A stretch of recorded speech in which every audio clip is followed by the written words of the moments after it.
चलिए खबरों में आगे बढ़ते हैं। इंदौर के ट्रैवल कारोबारी राजा रघुवंशी की मौत और उनकी पत्नी सोनम रघुवंशी के गायब होने की मिस्ट्री लगातार उलझती जा रही है। इस कपल का हनीमून इंदौर से लेकर शिलांग तक कई सवालों को जन्म देगा। एक तरफ परिवार है जिसे सोनम के वापस लौटने की उम्मीद है, तो दूसरी तरफ सोनम का अब तक कोई सुराग नहीं। सवाल ऐसे जो कई सारे लोगों के मन में शंकाएं पैदा कर रहे हैं। इस जोड़े के साथ जो कुछ हुआ वो क्या एक साजिश है या फिर हादसा? अगर साजिश है तो साजिश का सूत्रधार कौन है? क्योंकि हादसा होता तो पति की मौत के बाद सोनम कहीं गायब नहीं होती। पूरे मामले को समझिए हमारी स्टोरी।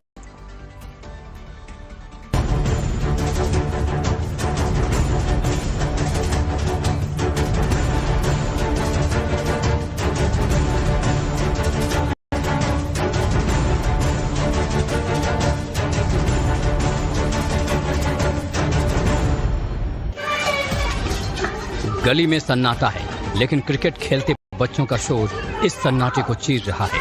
ये इंदौर की वही गली है जहां शिलांग हनीमून पर गई सोनम के लौटने का इंतजार उसका परिवार कर रहा था।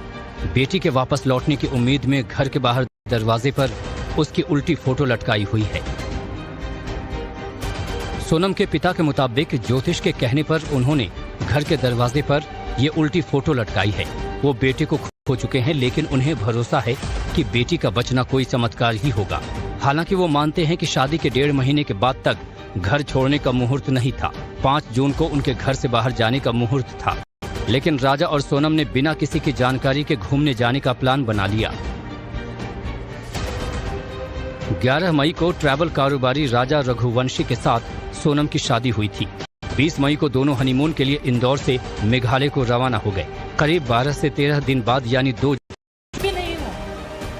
नव भारत रिपोर्टर के बार बार पूछने के बाद परिवार को चिंता हुई तो परिवार के लोग 24 मई को प्राइवेट जेट हायर करके शिलांग खुद पहुंच गए। परिवार ने पुलिस में शिकायत की और 11 दिन बाद आखिरकार पहुंच गए। परिवार ने पुलिस में शिकायत की और 11 दिन बाद आखिरकार ड्रोन से जब ढूंढा जा रहा था तो पुलिस को डेड बॉडी राजा की बरामद। राजा की बॉडी तो पुलिस ने बरामद कर ली, लेकिन सवाल सोनम रघुवंशी को लेकर है जो अभी तक लापता है।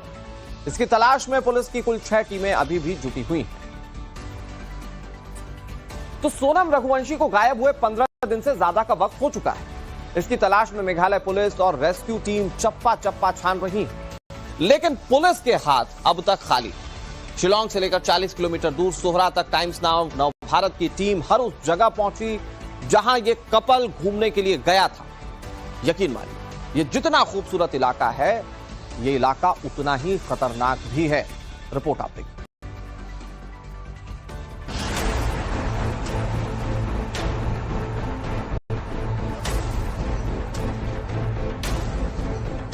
क्या झरना देखने गया? ऊपर क्या देखने गया? ऊपर क्या देखने गया? ऊपर क्या देखने गया? नीचे देखने गया था ना झरना। तो झरना नीचे से दिख जाता। नीचे इतना दूर था। हाँ, वो इसके झरना देखने के लिए तो वहां से गया। वो तो अपन को वहां से लगता है तो ऊपर चढ़ के नीचे उतर के देख रहा। नहीं, अच्छी जगह थी। जगह थी। वीडियो बना के ला भी रहा हो कि नहीं? वीडियो बना रखे ला रहा हो कि नहीं? डल तो ही नहीं रहा तेरे वीडियो, तो डल नहीं रहा। क्या देख रहे तो क्या देख के आ रहा तो?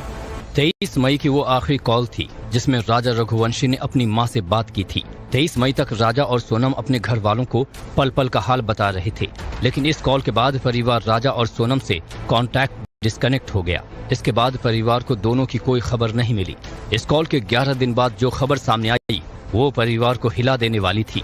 बेटे राजा की हत्या हो चुकी थी और पत्नी सोनम गायब थी। 2 जून को ड्रोन की मदद से राजा का शव वेईसोडोंग झरने के पास गहरी खाई में मिला, लेकिन सोनम का अब भी कोई पता नहीं है। वो कहाँ है? पुलिस और रेस्क्यू टीम सोनम की तलाश में जुटे हैं। ये वेईसोडोंग जो फॉल है उसी के पास में जो पार्किंग लॉट एरिया है, उसी के पास से राजा रघुवंशी का जो डेड बॉडी है वो रिकवर हुआ था। तो उसी के आसपास के नीचे वाले हिस्से पे अभी जो सर्च ऑपरेशन है वो चलाया जाएगा। नव भारत भारत की टीम वही सौडोंग झरने के उस इलाके में पहुंची जहां राजा का शव मिला था। एनडीआरएफ और एसडीआरएफ के साथ पुलिस की टीम इस इलाके में सोनम या फिर उसके किसी सामान की तलाश में थी ताकि इस मिस्ट्री से जुड़ा कोई सुराग मिल जाए। मेघालय पुलिस की अगर बात करें, मेघालय पुलिस का 30 लोगों का मेंबर जो है इसमें जुड़ा हुआ है ये सर्च ऑपरेशन में। और ना ही सिर्फ इनका जो सोनम जो मिसिंग है उसके लिए नहीं, लगातार सोनम का अगर कुछ सामान मिल जाए, इस मर्डर के चलते हुए कुछ अगर करी मिल जाए, इसके लिए भी ये सर्च ऑपरेशन चलाया जा रहा है। आप टेरेंस देख पा रहे हो, काफी सुनसान इलाका है और काफी घनी ये टेरेंस है। मेघालय में रेस्क्यू टीम सोनम की तलाश में चप्पे चप्पे की पड़ताल कर रही है, लेकिन सोनम तो क्या, उससे जुड़ा कोई सामान अब तक पुलिस के हाथ नहीं लगा। ऐसे में रेस्क्यू टीम यहां से 9 किलोमीटर दूर उस जगह पहुंची जहां से सोनम का रेनकोट बरामद हुआ था।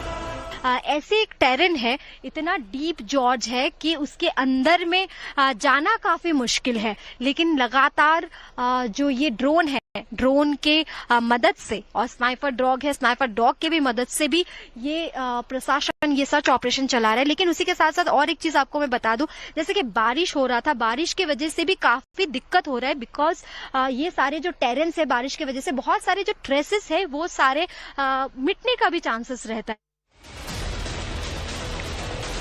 यकीन मानिए, ये जितना खूबसूरत इलाका है, ये इलाका उतना ही खतरनाक भी है। रिपोर्ट आप देखिए।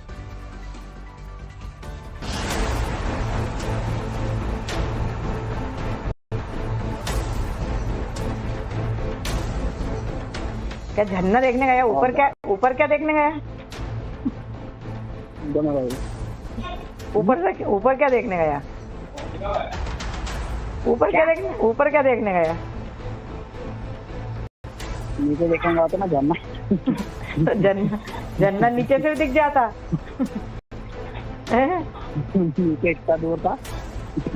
हाँ, वो क्यों झरना देखने के लिए तो वहां से गया, वो तो अपन को वहां से लगता है तो ऊपर चढ़ के नीचे उतर के देख लगा। नहीं, अच्छी जगह थी। जगह थी। वीडियो बना के ला भी रहा हूँ वीडियो बना रखे ला रहा हूँ कि नहीं? डल तो नहीं रहा तेरे वीडियो, तो डल नहीं रहे। क्या क्या देख रहा था? क्या देख के आ रहा तो? 23 मई की वो आखिरी कॉल थी जिसमें राजा रघुवंशी ने अपनी मां से बात की थी। 23 मई तक राजा और सोनम अपने घर वालों को पल पल का हाल बता रहे थे, लेकिन इस कॉल के बाद परिवार राजा और सोनम से कांटेक्ट डिस्कनेक्ट हो गया। इसके बाद परिवार को दोनों की कोई खबर नहीं मिली। इस कॉल के 11 दिन बाद जो खबर सामने आई वो परिवार को हिला देने वाली थी। बेटे राजा की हत्या हो चुकी थी और पत्नी सोनम गायब थी। 2 जून को ड्रोन की मदद से राजा का शव वही सौडोंग झरने के पास गहरी खाई में मिला, लेकिन सोनम का अब भी कोई पता नहीं है वो कहाँ है। पुलिस और रेस्क्यू टीम सोनम की तलाश में जुटे हैं। ये वेशेडोंग जो फॉल है उसी के पास में जो पार्किंग लॉट एरिया है, उसी के पास से राजा रघुवंशी का जो डेड बॉडी है वो रिकवर हुआ था। तो उसी के आसपास के नीचे वाले हिस्से पे अभी जो सर्च ऑपरेशन है वो चलाया जाएगा। नव भारत की टीम वही सौडोंग झरने के उस इलाके में पहुंची जहां राजा का शव मिला था। एनडीआरएफ और एसडीआरएफ के साथ पुलिस की टीम इस इलाके में सोनम या फिर उसके किसी सामान की तलाश में थी ताकि इस मिस्ट्री से जुड़ा कोई सुराग मिल जाए। मेघालय पुलिस की अगर बात करें, मेघालय पुलिस का 30 लोगों का मेंबर जो है इसमें जुड़ा हुआ है ये सर्च ऑपरेशन में। और ना ही सिर्फ इनका जो सोनम जो मिसिंग है उसके लिए नहीं, लगातार सोनम का अगर कुछ सामान मिल जाए, इस मर्डर के चलते हुए कुछ अगर करी मिल जाए, इसके लिए भी ये सर्च ऑपरेशन चलाया जा रहा है। आप टेरेंस देख पा रहे हो, काफी सुनसान इलाका है और काफी घनी ये टेरेंस है। मेघालय में रेस्क्यू टीम सोनम की तलाश में चप्पे चप्पे की पड़ताल कर रही है, लेकिन सोनम तो क्या, उससे जुड़ा कोई सामान अब तक पुलिस के हाथ नहीं लगा। ऐसे में रेस्क्यू टीम यहां से 9 किलोमीटर दूर उस जगह पहुंची जहां से सोनम का रेनकोट बरामद हुआ था। ऐसे एक टेरेन है, इतना डीप जॉर्ज है कि उसके अंदर में जाना काफी मुश्किल है, लेकिन लगातार जो ये ड्रोन है, ड्रोन के मदद से और स्नाइपर डॉग है, स्नाइपर डॉग के भी मदद से भी ये प्रशासन ये सर्च ऑपरेशन चला रहा है। लेकिन उसी के साथ साथ और एक चीज आपको मैं बता दूं, जैसे कि बारिश हो रहा था, बारिश की वजह से भी काफी दिक्कत हो रहा है, बिकॉज ये सारे जो टेरेंस है, बारिश की वजह से बहुत सारे जो ट्रेसेस है वो सारे मिटने का भी चांसेस रहता है। है।